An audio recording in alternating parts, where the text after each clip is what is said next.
هەواڵێکی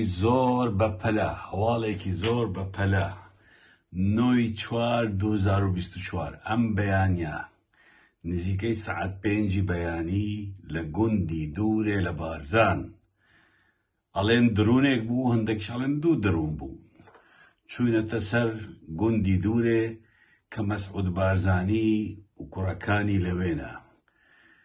تا سەعات 5:30 بەیانی تەقە کراوە بە هەموو جۆرە چکێکی کە لە بەردەست حیمایەکانی مەسعود بارزانی بووە. بە درۆن چوونەتە گوندی دوورێ، درۆنەکە کەس نازانێت هیچی وڵاتێکن چۆن بووە چۆن نەبووە. ئەڵێن درۆنێک بوو، هەندێکش ئەڵێن 2 درۆن بوو.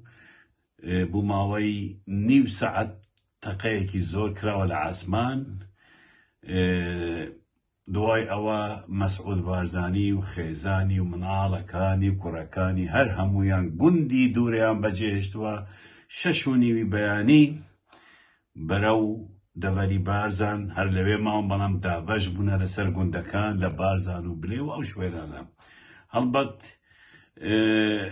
ئەوەتەی کە ئێران ساڕۆخی لە هەولێردا، ئەو دەوڵەمەندەی هەولێر پێشڕەو دزەیتیا کوژرا، لەو وەختەوە مەسعود بارزانی و مناڵەکانی سەری ڕەشیان چۆڵ کردووە لە بارزان دەژی، لە دەڤەری بارزان، بە تایبەتی لە گوندی دوورێ، و زۆر جار مەسعود بارزانی شوێنی خۆی دەگۆڕێ. بەڵام 9/4/2024 نزیکەی سەعات 5 بەیانی بە درۆن هێرش کراوە سەر گوندی دوورێ.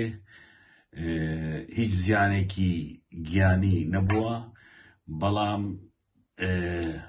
بە هەزارەها فیشەک و دۆشکە و ئارپیچی و ئیتر بە هەموو جۆرە سیلاحێک تەقان لە عاسمان کردووە، لەو بەرکردووە لەو بەرکردووە. ترسێکی زۆر کەوتوتە دڵی پێشمەرگەی ملیاردێر مەسعود بارزانی و لە دوورێ نەماوە. ئەو هەواڵە ویستم بە ئێوەی بەڕێز بگەینم. ڕۆژێکی خۆش.